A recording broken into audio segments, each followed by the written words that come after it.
from work that I've been in is that they have made, feels like I feel important in the room is processes where we do build that, where it's strong, where you feel like you have a voice. I know it's hard because I speak from a place of, I've been through experiences where I've never felt like I've had a voice, so I have this kind of like wall or like the strength that exists anyway. So when I do enter a room, I'm like, not ready to fight, but like I'm ready to stand up, and if I need to speak, I will speak. So for me, it's like, yeah, if you can allow it sounds like common sense, but yeah, you build a good room and they allow people to feel like they have a voice. On the flip side is that voice has to be, it can't be for show. You know, like I've done, especially when it gets hard, you know, when you do a show and like it gets tough in production week or it gets tough in COVID times, all the work that you've done in the room, it can't be for show.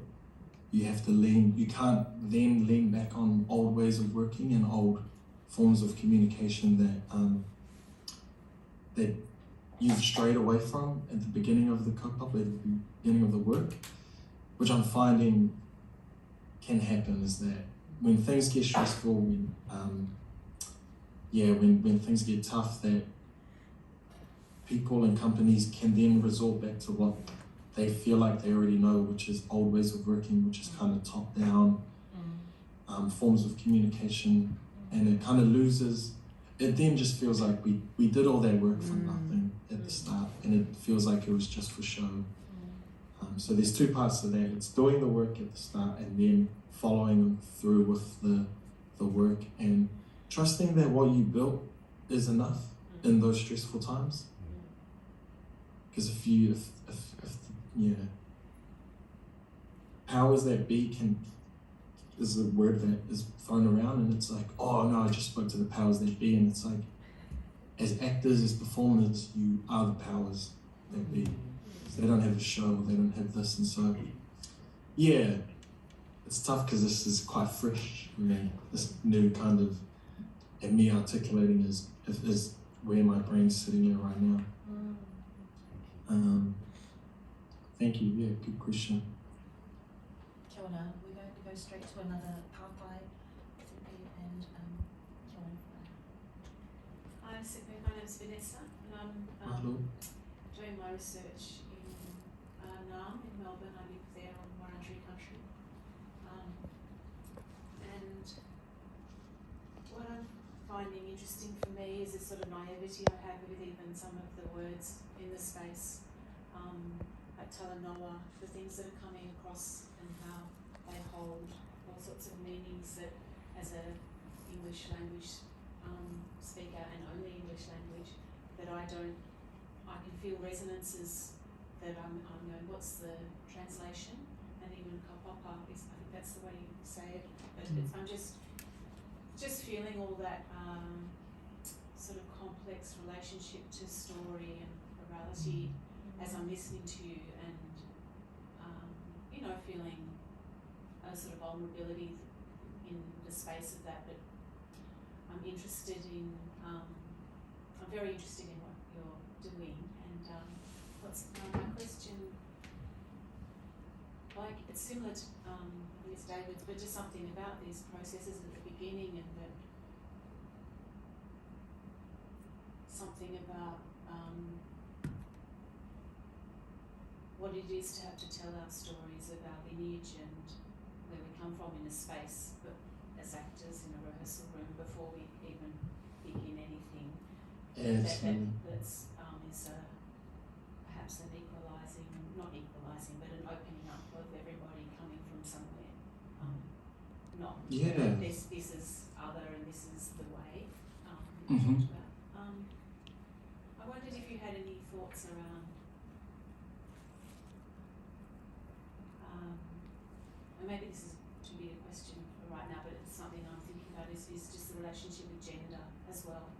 I think as a female theatre maker, deviser, director, I at times feel similar things where my language is not in the room actually, and so I'm sort of interested in that in a bigger way of the body and process. But it's just, I'm sort of saying a few things that you made me think about, and I'd love to go further with. But if you had any comments.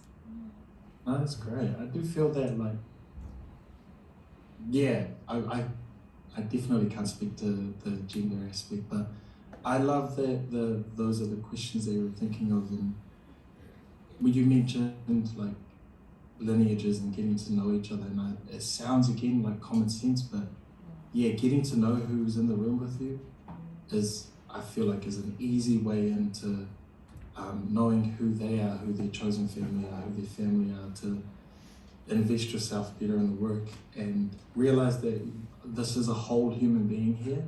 They're not an actor or an employee or a worker. There's so much more, and the more you can access that and understand that, the less it feels like this, it is this kind of top-down, us and them scenario. But that feeling of voicelessness is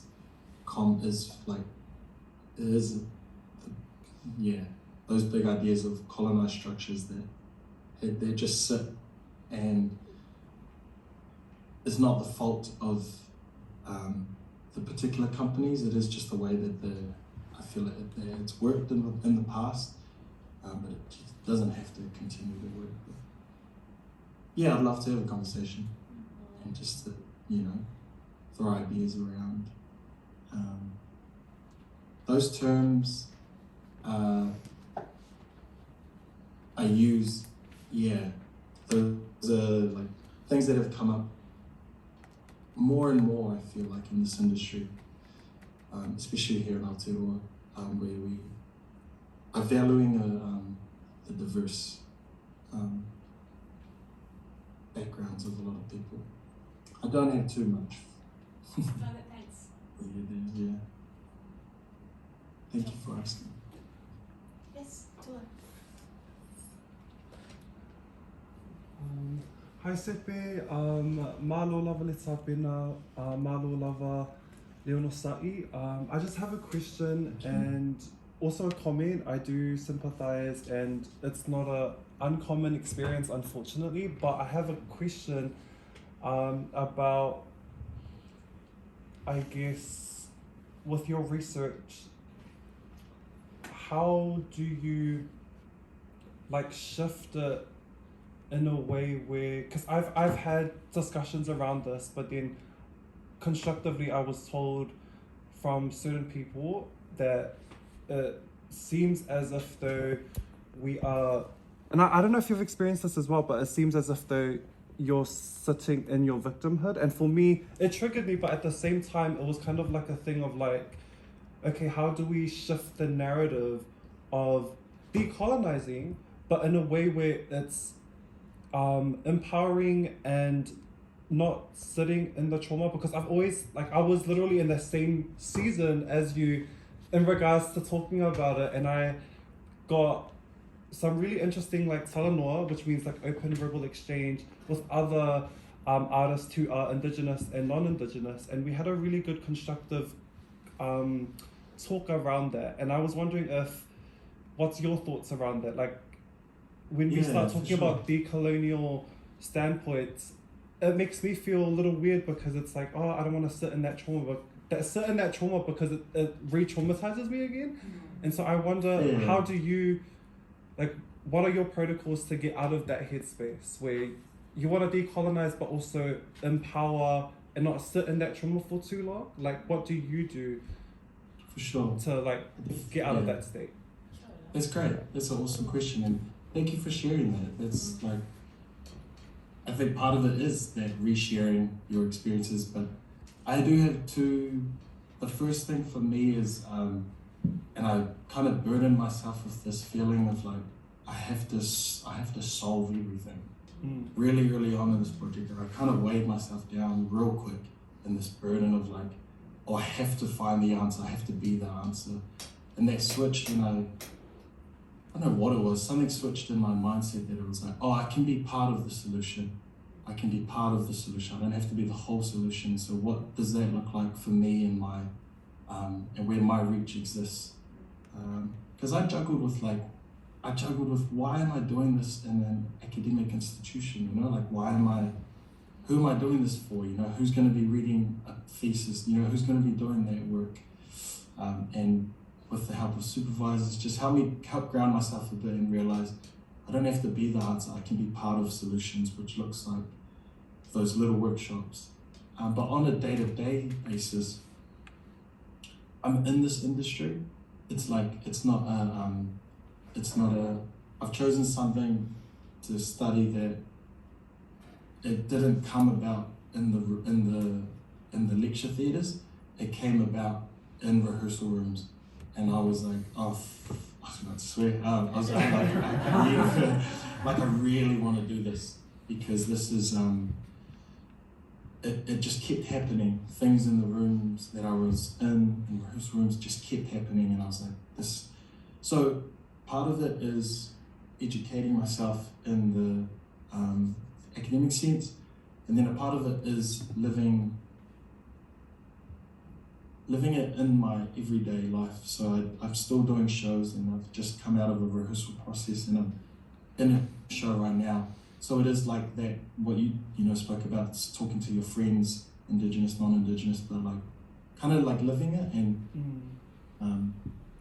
I'm very lucky in some respects that some of the people that I do surround myself with are just really good brains and I learn so much from them around me who live and breathe that kind of way of thinking, and kind of showed me that there is a world that exists there. Not sitting in the trauma, I think I do get emotional, you know, reading what I write and like the past stuff, but yeah, I don't know. It's not so. It's part of it's fueling, and part of it is not wanting that for a young brown person coming through. So it feels that aspect of it, like, so not feeling like it's all about me kind of thing. But not, yeah. Those are some ideas to try out. But I'd love again to connect and have a conversation. Are you Auckland based? Yes. Yeah. Okay, cool. It's always good to connect. Yeah. It's wonderful in regards of thinking about all those season ones as we come through and we make our way to season 2, season 3, season 4. Yeah. Then we start writing the seasons and co-construct that with the new season 1 as it's building capacity. Sippy, thank you for coming in and laying down that whittle. It stays floating, we're still moving, and we can come back if we've got more time in regards to continue this corridor, and it is a talanoa that continues, the talanoa. And with that, I would like to take this immense privilege in which to introduce Iatua Felegai Taito, storytelling and Fāgogo methodology. Storytelling is the essence of drama in a Samoan worldview. Fāgogo is an intrinsic methodological pathway to merge intergenerational stories through mediums of Sila Samoa. There's more there. You can go to the program and you can have a read of it. Am I turning the video off? Yeah, you can share the screen, so Sep is still there to share the screen for this presentation. Sure.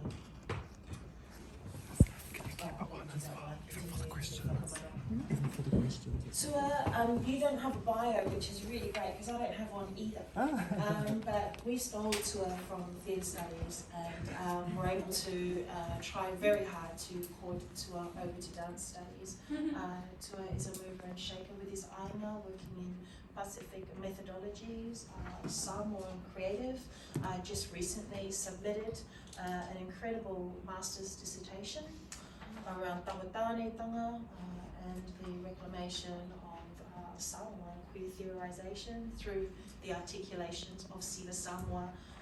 Community, busy in the community as we all are, and also busy co-creating, doing teaching here in Pacific Studies, and other incredible things with your whānau. I hope that's okay. I feel like your bio's in my heart anyway. this is really amazing to have you enter into this space as someone who is intending to go on to PhD and coming into a conference setting. It's really wonderful to honor that, and thank you for bringing your heart space here today. Kia ora. Thank you. Yes.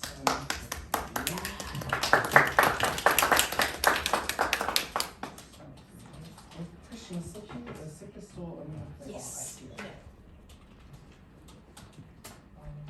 me just get everything sorted.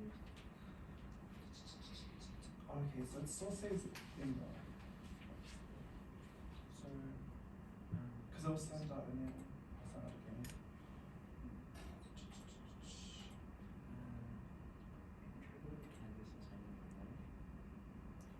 Sorry? There might be a canvas thing.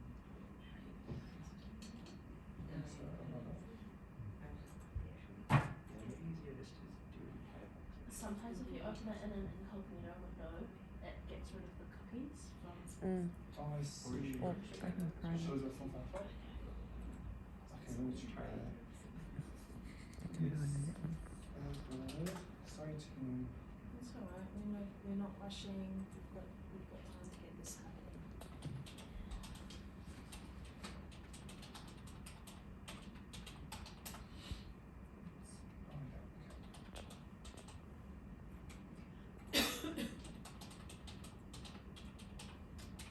So how are we feeling today? So, oh yeah, okay, cool. And then let's just put one more slide.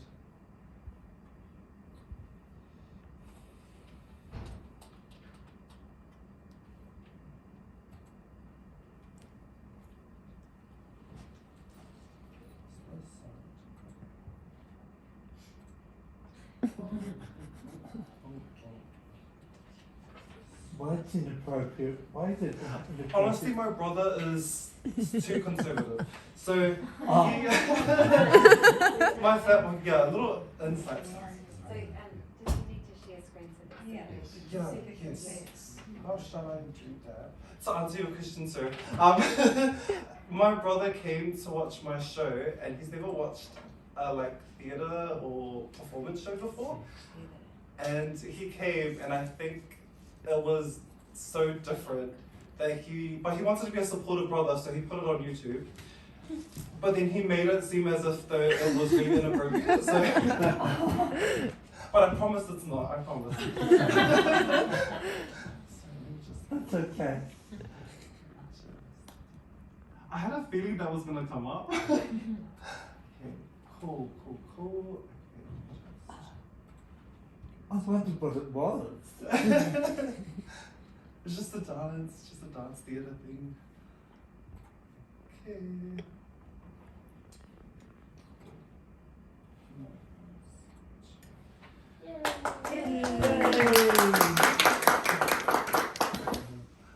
Kātangi te titi, kātangi te kākā, kātangi hoki a hau, ti hei, muri ora. Malo lava le soifua mō malelangi mama, talofa, hello, and greetings to everyone here. I'm so thankful and privileged to be here at this ADSA conference. This is also my first conference as well, so I'm very, very honored and happy about that. I've learned so much.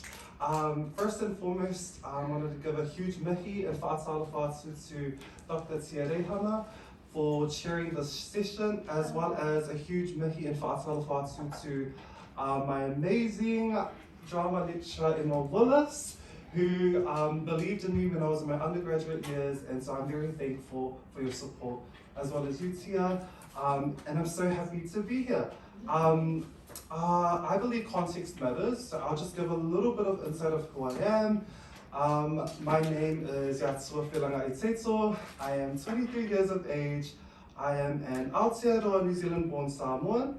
I am a cisgender queer male, and my pronouns are he and him. And I'm a progressive Christian as well, who loves theatre, dance, poetry, and storytelling. My story about why I fell in love with theatre and dance and storytelling all stems back from my childhood, coming from a Samoan, a Christian, conservative background. It was hard for me to exude into my queerness or be, I guess, my feminine and masculine stuff combined together. And so through drama as a subject at high school, I did it from year 9 to 13, I realized that I could express how I truly felt and experience certain things and enjoy and gendering certain things around theatre. And so one of my drama solos, I did it around coming out, meaning talking about my sexuality and telling my family. But the funny thing is, I did a coming out story as my acting solo, but I actually didn't come out to my family or anyone else. It was just a small drama cohort. And I did it, and I felt a huge sense of relief, and it was so cathartic to the point where that's when I knew I wanted to continue doing performing arts. Then after that, straight after high school, went to performing arts school, which is called PIPA, which stands for Pacific Institute of Performing Arts. And then that's when I fell in love with dance. I didn't know that I carried a lot of trauma in my body. I didn't know that I didn't properly grieve properly as well. When I lost my mother at the age of 11, I didn't know that I had so much trauma stemmed within my body. And so when there was like a dance solo, we had to do it about something that we wanted to have. We had to do a dance solo about something we wanted to do. And I was like, oh, I would love to do a dance solo about connecting with my mom, having a conversation and letting her know that her queer child is okay, and they're still a good human being. And so I did a dance solo called Stairway to Heaven. And for me, at that moment, it was another cathartic experience. It made me emotional, it made me happy inside, because I know that I felt like I was spiritually connected with her in that moment. Flash forward to actually in this class, in one of the drama papers, where I got to do an acting solo where it talks about my journey into theatre, as well as going over the Stairway to Heaven dance solo as well. And that experience was so cathartic, but at the same time, I think the marking criteria was like, it was supposed to be a 10-minute performance, but I had the audacity to do the whole 30-minute performance. But Emma was super supportive and allowed me to just share my heart on stage. And so after that, I realized, after my undergraduate studies, I wanted to know why dance was so stimulating for me. And so I am now in my master's, and I wanted to experience catharsis again and talk about my trauma a lot. And so I guess my next trauma was unpacking myself being a New Zealand born Samoan, as well as being a proud Christian and Samoan. Oh, did I forget something? No, Samoan, Christian, and being queer as well. And it connecting together rather than it being divisive. And so I delved into my identity as a New Zealand born Samoan, Christian and queer person. As Tia stated, I'm a Master of Dance Studies student from the Faculty of Creative Arts and Industries at Waipapa Taumaturo, which is the University of Auckland, in which I submitted my master's thesis last month, and I feel so happy about that. Oh my God. Oh, I thought I was gonna die, like it was so much, but it was so good because I got to talk about a narrative that a lot of people don't really know about, or people don't want to know about, in regards to Pacific queer Christian experiences. And so I'm excited to share a section of my research named Storytelling and Fāgogo Methodology. The next slide is just an overview of what this research will entail, which would go talking about storytelling, Fāgogo, why use Fāgogo, and also proposing Fāgogo as an essential performance practice. So when I think about the notion of storytelling, I think about my Indigenous queer experience being valid in spaces.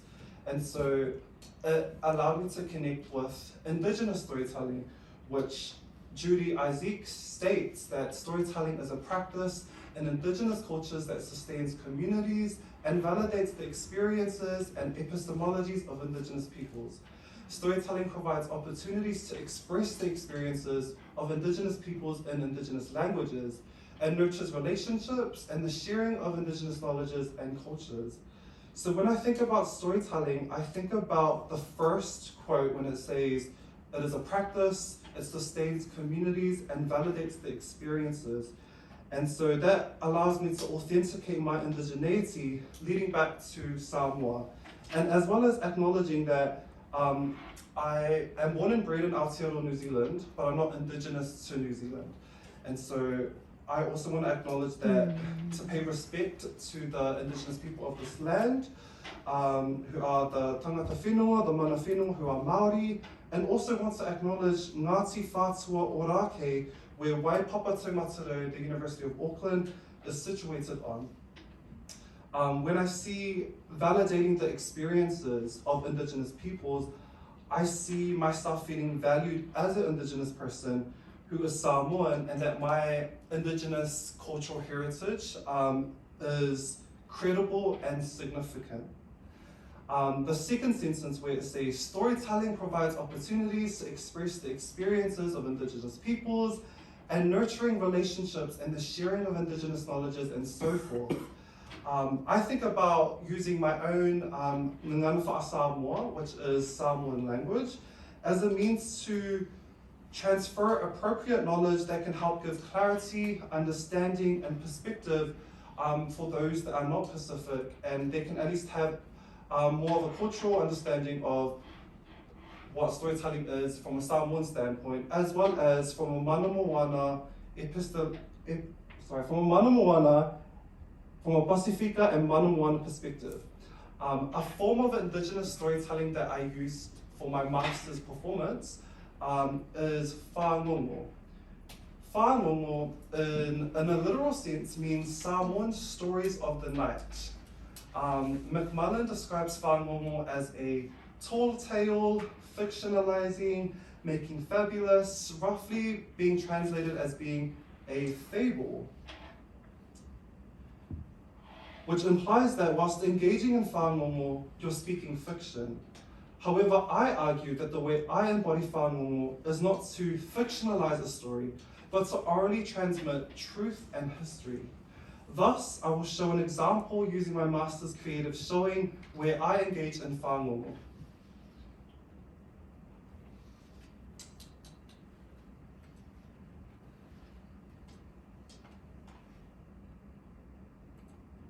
The purpose of a Fāgogo is to stay connected, to liven your imagination and to dream big.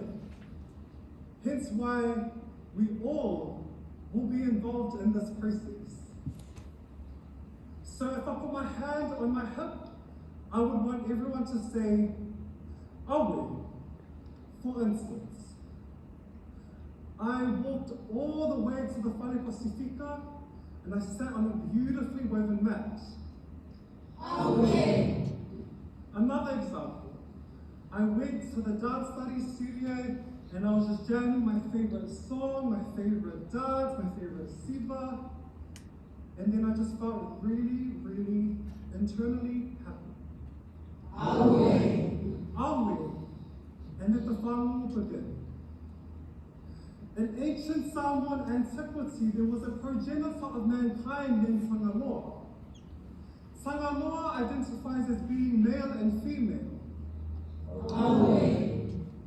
Whangaloa protects and holds the harmony of the cosmos, harmony of the environment, harmony with each other, and harmony with oneself. Then suddenly a gust of wind went all the way to Savai'i Samoa. And in the second video of Fāgogo,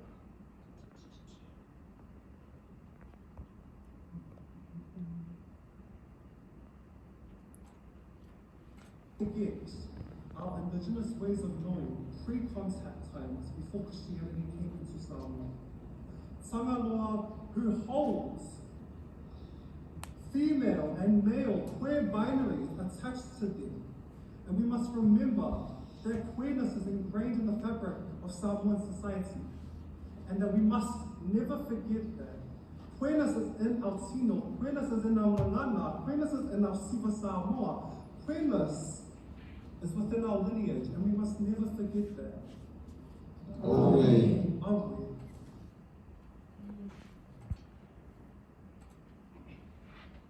So as you see, I have set the mood of the Fāgogo at night, so then it pays homage to the literal translation, but also talking about the creation story of Tangaloa, pre-Christian times.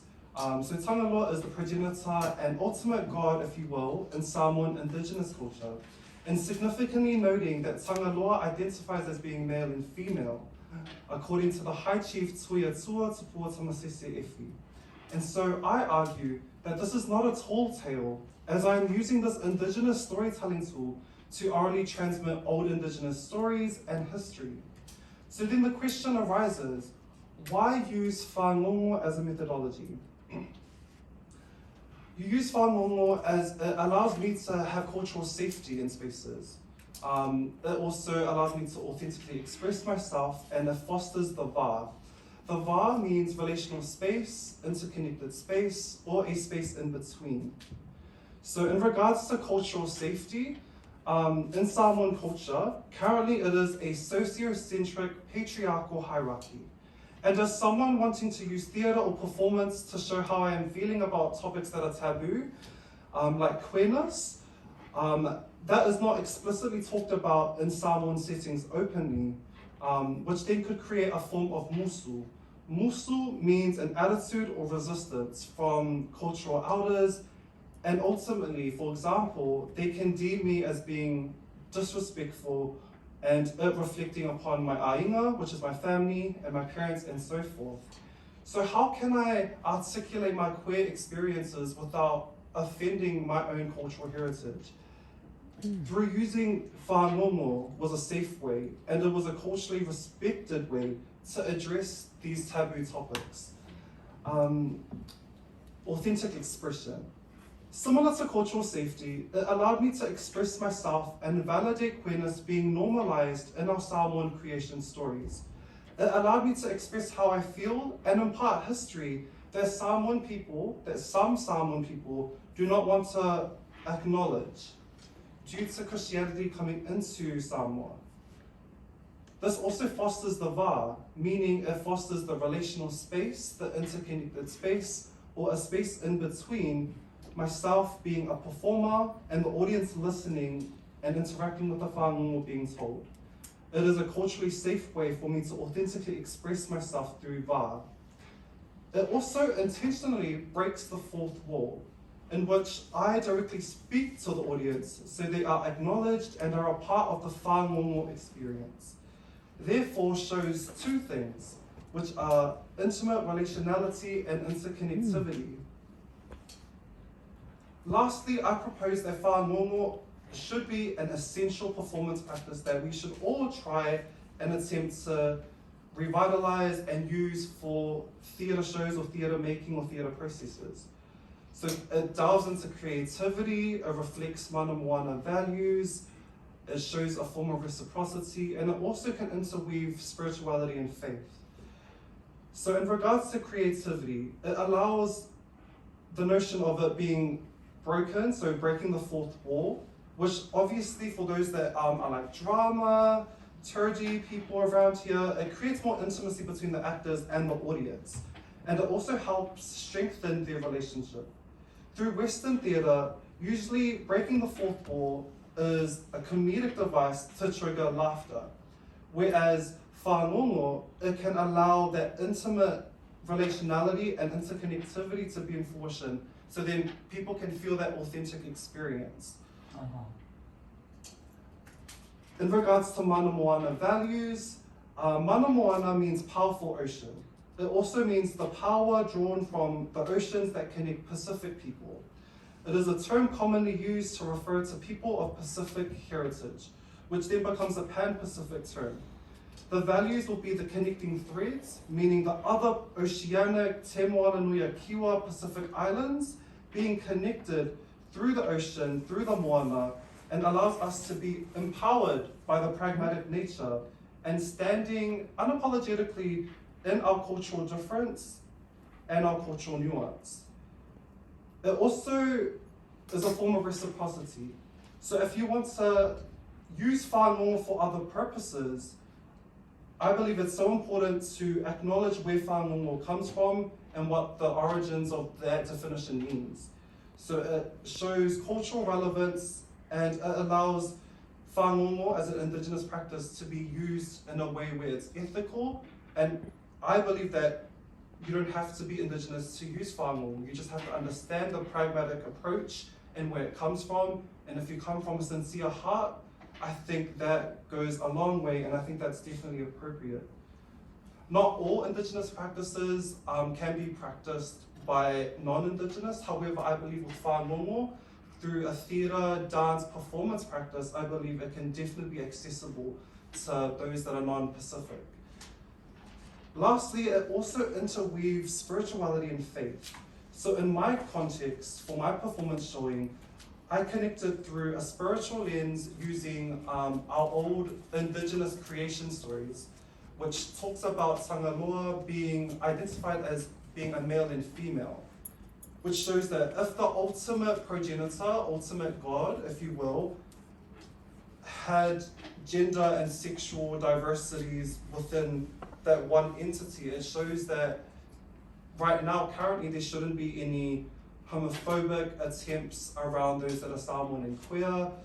It shows that when Christianity came into Samoa, we have to acknowledge queerness being in the fabric of Samoan society, as well as I include faith as well. And in my performance, I have a fine mat, and I'm sitting on the fine mat, and I actually have the Christian English Bible and the Samoan Christian Bible together. And so if someone wanted to use Fāgogo, for example, you could use your own spiritual affiliation and your faith through Fāgogo, as it is an appropriate, safe way to do so. And lastly, before I conclude, I want to leave people with this. I hope that everyone can research, and if you want to diversify and make it inclusive for those that are Indigenous, I believe you should go and research Indigenous theatre practices, because they do exist. So then it allows inclusivity to be in fruition. I think Fāgogo is one way you can use it through your dramaturgical courses, as well as there's many, many, many other Indigenous theatre, dance, ritual practices that can be accessible and I feel like should be performed on stage. Fāgogo isn't as practiced anymore, and so for me it was kind of revitalizing an old performance Samoan term to reclaim and talk about my Samoan, Christian and queer identity in a safe way. And so my dad, who's a lay preacher in the Christian church, he came with like my whole family who are very conservative and who support me as well. They said that the fact that I used Fāgogo was a great way for me to express how I feel, because in the Samoan culture, you can't express these things without it becoming combative, or it being a fine line of you're being too open, you're being too broad, you're being too Western in your thinking. You have to fit a certain frame of gender binaries. However, no one wants to go back to our old creation stories where queerness actually was validated and queerness was normalized. And so I hope that everyone can do some extra research so then more Indigenous practices can be used for theatre, and it can create healing not just for myself but for other people that are different as well. Thank you. Wow.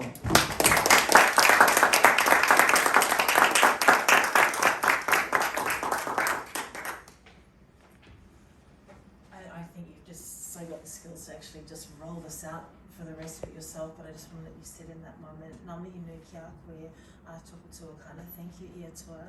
The generosity that I'm seeing in and out of this conference, I think is blown me away, Emma, so thank you in regards of what everybody is bringing in. This is not one of those moments in regards of creativity, reciprocity that interwaves. The meaning making that's come from both of our panelists around methodological pathways that we are navigating, and your generosity, Iatua, and what actually blows me away as someone who gets to very humbly witness your journey as you go through, and that was very evident as you stand behind this podium, is how you are a storyteller. And to see you articulate the knowledge that sits within you in an everyday process, and then have to come into this space and make it, frame it in distinct ways, but you're doing that in your own way through Fāgogo. And I lean into notions of takatapu, all of these beautiful ways which kind of go to pre-colonial ways of understanding our tinana and our wairuatanga. So I wanted to acknowledge that first, and then zip it and bounce up, because the clap was loud and mighty. And there will be korero and partai questions that may come from those human beings that are buzzing off your korero. So do we have any questions or responses? We got lots of nods. And also, this is Nikki, my supervisor, for my master's thesis as well. So she saw the journey, she saw the trauma. Yeah, supervisor's a naughty word. Iatua supervises me in that way. And so thank you. Other questions? Yay, Felicity, kia ora. Kia ora. Thank you. Well, there's just two kind of comments here. The tall story, they're both kind of colonizing ways of thinking that I wanted to share from an Irish thousands of years of colonization kind of story feeling. The tall story is a myth, and a myth is the truth. The truth is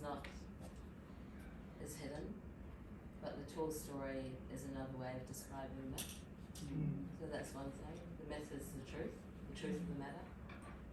And the other one is, I haven't really got my head around this very well, but there's a French theorist, Mauss, who talks about exchange, or ho, the space between things that you talk about as bar. And there's an assumption that reciprocity has to be give and take, but because of having to address time, space, it's not really necessary to think of reciprocity as an equalizer. So I guess, I don't know if it's useful reassurance, but your family are blessed by you in their family, because they are gifted. That's what Master talks about, the gift. So the gift is you in the family to know now either the backstory, the truth, or what's now to come. So that's just a thought that I had. Thank you. That was, oh, I'm not going to be emotional, but yeah, I loved that insight, and that helps me just declutter lots of thoughts. So thank you so much for those 2 points. Yeah. Go your PhD. Any further? I'd love to jump in, if possible. Yeah. I'm super proud. I'm super proud of you and your journey. That I can see how much it meant to you to be able to use that platform. You make me proud to be Samoan. Seeing you use all the facets of your life and your journey, and putting that into work, and then putting it down onto paper academically is beautiful. It's been a discovery for me in my research to look inwards into Ngangana Samoa, Wha Samoa, and like as a New Zealand born Samoan, it's not always easy, and it's not often encouraged to, our parents came here and were told to learn a new way of life, and so they've got this whole kind of journey. So to see you, especially at your young age, go in, look in this early is so beautiful, and I just want to acknowledge that for you, and it warms my heart. So I advice, if you want to do your PhD, do it, but don't feel like you are enough, whatever you decide to do. So really appreciate it. And I learned heaps. I'm really reinforced heaps of cool ideas. So thank you for doing that and thank you for presenting. Thank you. I'm just happy it's done. Oh my god. Me too. I'm gonna mute. Fano, any other thoughts, reflections, provocations? Right. That's all. I could hear your vibration actually happening and landing in that moment as you were presenting. I don't know if you could as well.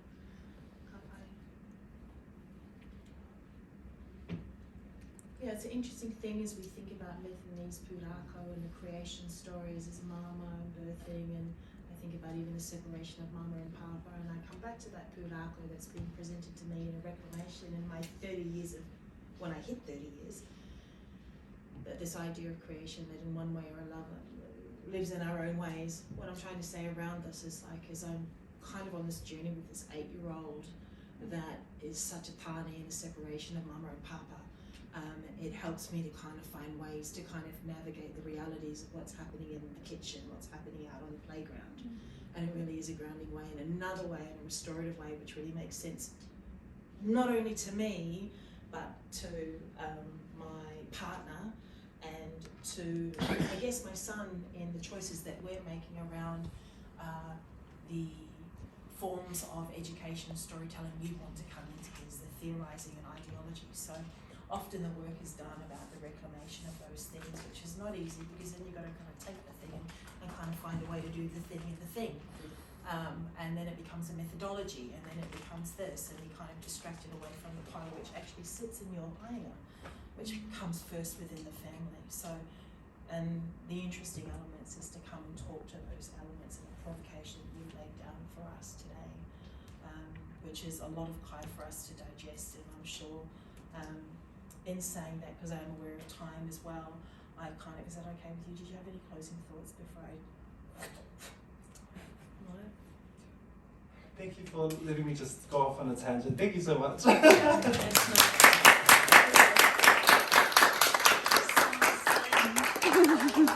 honour both human beings that came into our space today, to lay down the mana, to lay down the wero.